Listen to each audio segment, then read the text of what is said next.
Mr. J.D. Vance, who was here last year as senator, and we are very happy that he has come back to Munich, and we are very much looking forward to his speech.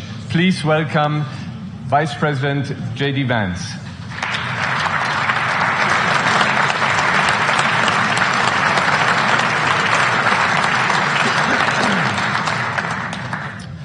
Well, thank you, and thanks to all the gathered delegates and luminaries and media professionals, and thanks especially to the host of the Munich Security Conference for being able to put on such an incredible event. We're, of course, thrilled to be here. We're happy to be here. And, you know, one of the things that I wanted to talk about today is, of course, our shared values. And, you know, it's great to be back in Germany. As you heard earlier, I was here last year as United States Senator. I saw Foreign Secretary David Lammy and joked that both of us last year had different jobs than we have now. But now it's time for all of our countries, for all of us who have been fortunate enough to be given political power by our respective peoples, to use it wisely to improve their lives. And I want to say that, you know, I was fortunate in my time here to spend some time outside the walls of this conference over the last 24 hours.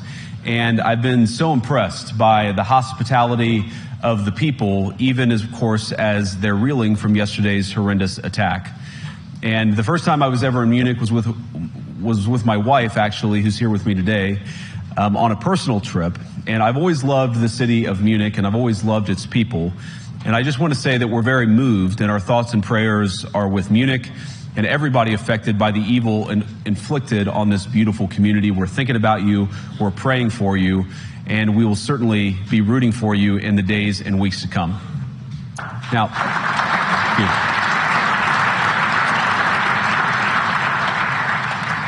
I hope that's not the last bit of applause that I get, but we gather at this conference, of course, to discuss security, and normally we mean threats to our external security. I see many great military leaders gathered here today.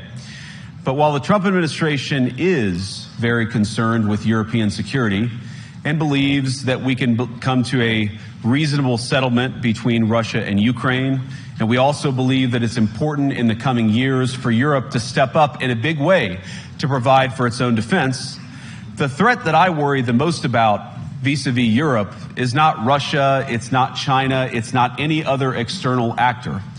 And what I worry about is the threat from within, the retreat of Europe from some of its most fundamental values, values shared with the United States of America. Now, I was struck that a former European commissioner went on television recently and sounded delighted that the Romanian government had just annulled an entire election.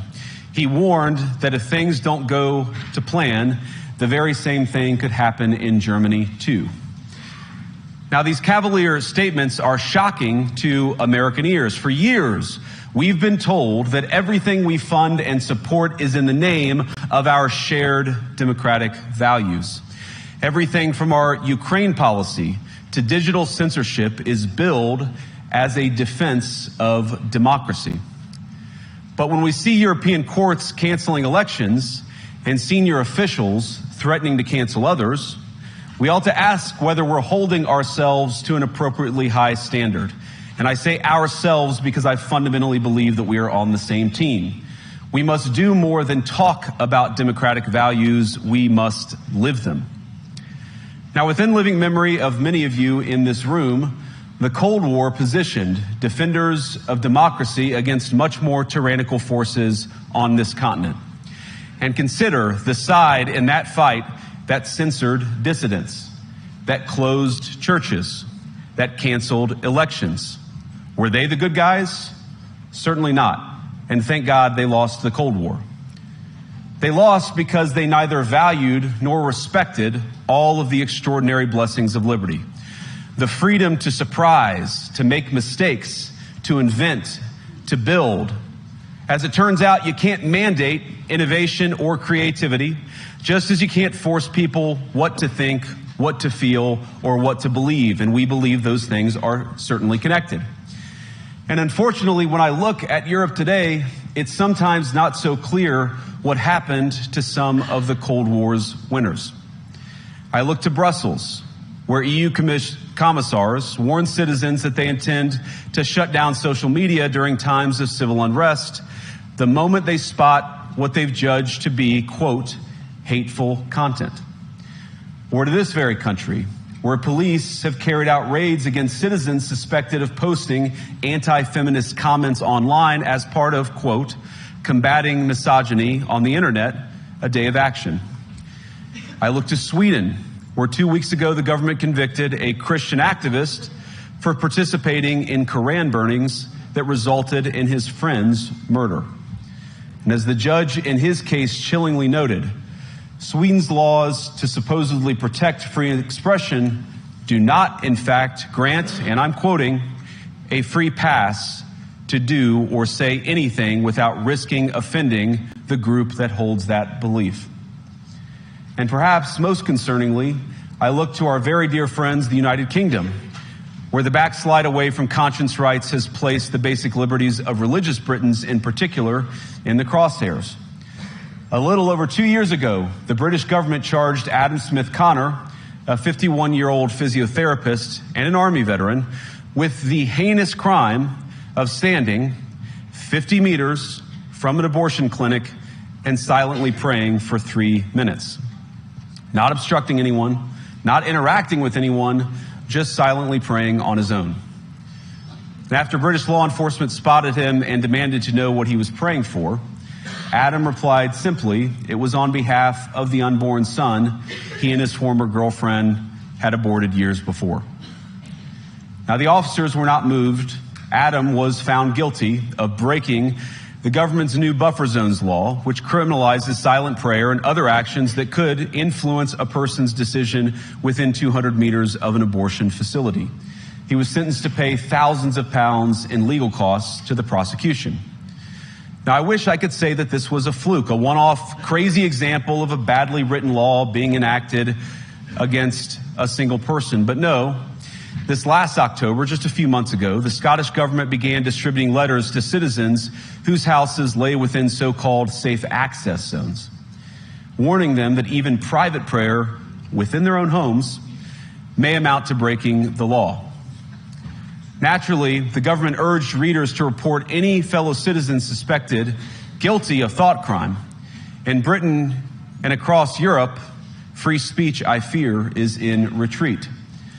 And in the interest of comedy, my friends, but also in the interest of truth, I will admit that sometimes the loudest voices for censorship have come not from within Europe, but from within my own country, where the prior administration threatened and bullied social media companies to censor so-called misinformation. Misinformation like, for example, the idea that coronavirus had likely leaked from a laboratory in China. Our own government encouraged private companies to silence people who dared to utter what turned out to be an obvious truth. So I come here today not just with an observation, but with an offer. And just as the Biden administration seemed desperate to silence people for speaking their minds, so the Trump administration will do precisely the opposite, and I hope that we can work together on that. In Washington, there is a new sheriff in town, and under Donald Trump's leadership, we may disagree with your views, but we will fight to defend your right to offer it in the public square, agree or disagree.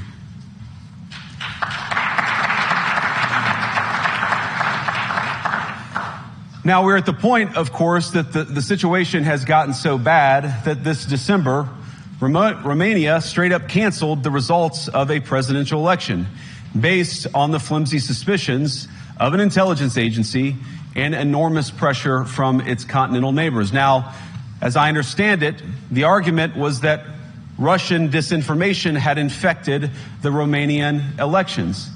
But I'd ask my European friends to have some perspective. You can believe it's wrong for Russia to buy social media advertisements to influence your elections. We certainly do. You can condemn it on the world stage even.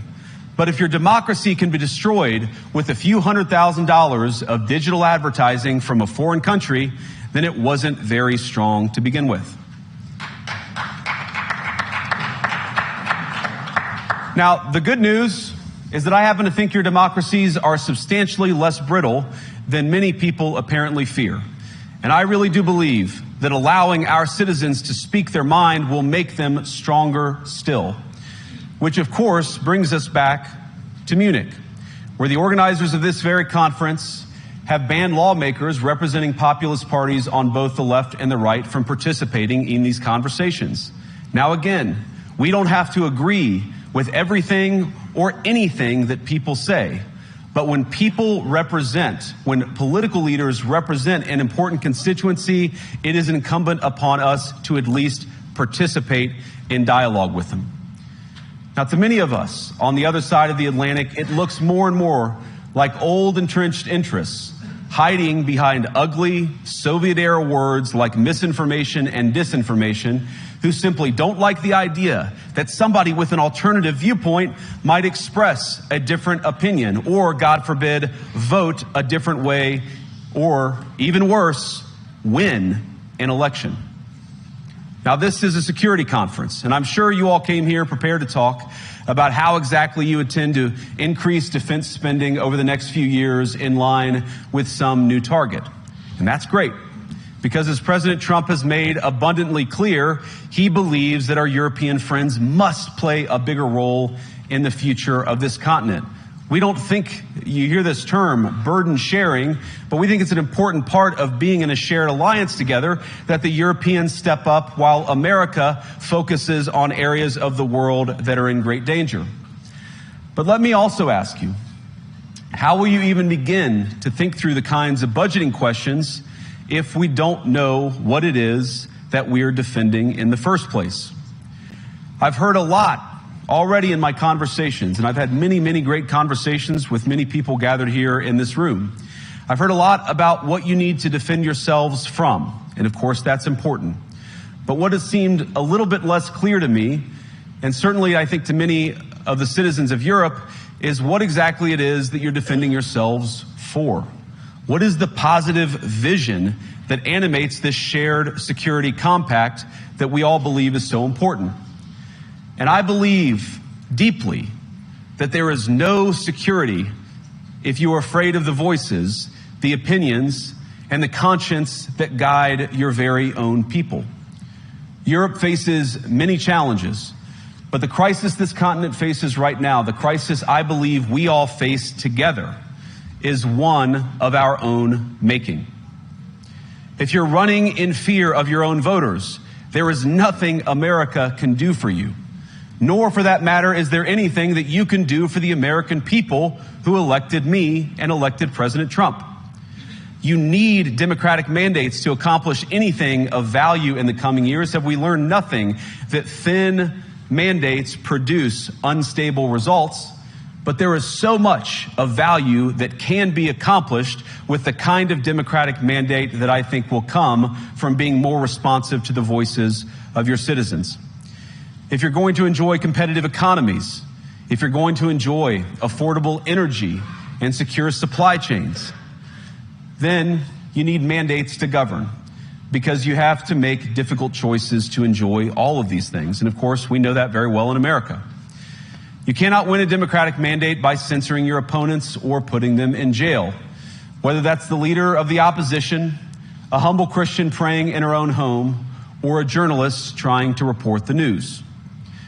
Nor can you win one by disregarding your basic electorate on questions like who gets to be a part of our shared society. And of all the pressing challenges that the nations represented here face, I believe there is nothing more urgent than mass migration. Today, almost 1 in 5 people living in this country moved here from abroad. That is, of course, an all-time high. It's a similar number, by the way, in the United States, also an all-time high. The number of immigrants who entered the EU from non-EU countries doubled between 2021 and 2022 alone, and of course it's gotten much higher since. And we know the situation, it didn't materialize in a vacuum. It's the result of a series of conscious decisions made by politicians all over the continent and others across the world over the span of a decade. We saw the horrors wrought by these decisions yesterday in this very city. And of course, I can't bring it up again without thinking about the terrible victims who had a beautiful winter day in Munich ruined. Our thoughts and prayers are with them and will remain with them. But why did this happen in the first place? It's a terrible story, but it's one we've heard way too many times in Europe and unfortunately too many times in the United States as well. An asylum seeker, often a young man in his mid-20s, already known to police, rams a car into a crowd and shatters a community. How many times must we suffer these appalling setbacks before we change course and take our shared civilization in a new direction? No voter on this continent went to the ballot box to open the floodgates to millions of unvetted immigrants. But you know what they did vote for? In England, they voted for Brexit, and agree or disagree, they voted for it. And more all over Europe, they're voting for political leaders who promise to put an end to out-of-control migration.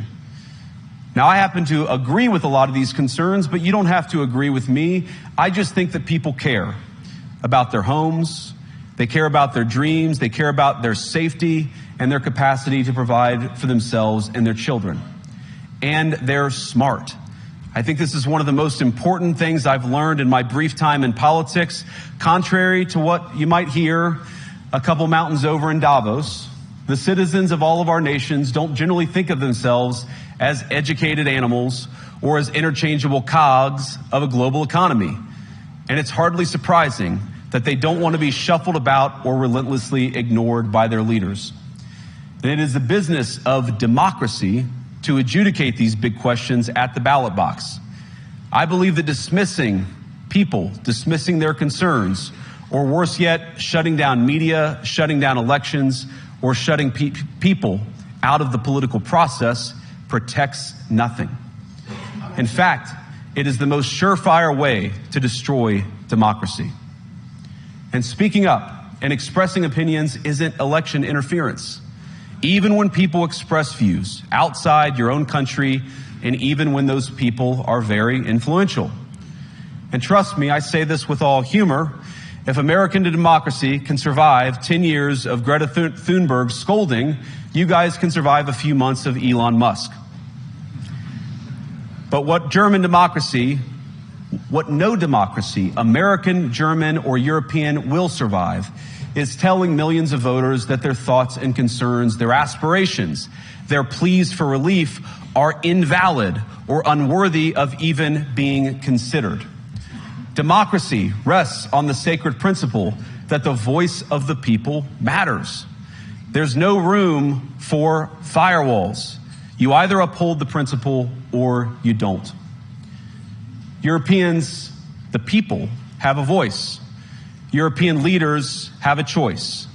And my strong belief is that we do not need to be afraid of the future. You can embrace what your people tell you, even when it's surprising, even when you don't agree. And if you do so, you can face the future with certainty and with confidence, knowing that the nation stands behind each of you. And that, to me, is the great magic of democracy. It's not in these stone buildings or beautiful hotels. It's not even in the great institutions that we have built together as a shared society. To believe in democracy is to understand that each of our citizens has wisdom and has a voice. And if we refuse to listen to that voice, even our most successful fights will secure very little. As Pope John Paul II, in my view, one of the most extraordinary champions of democracy on this continent or any other, once said, "Do not be afraid." We shouldn't be afraid of our people, even when they express views that disagree with their leadership. Thank you all. Good luck to all of you. God bless you.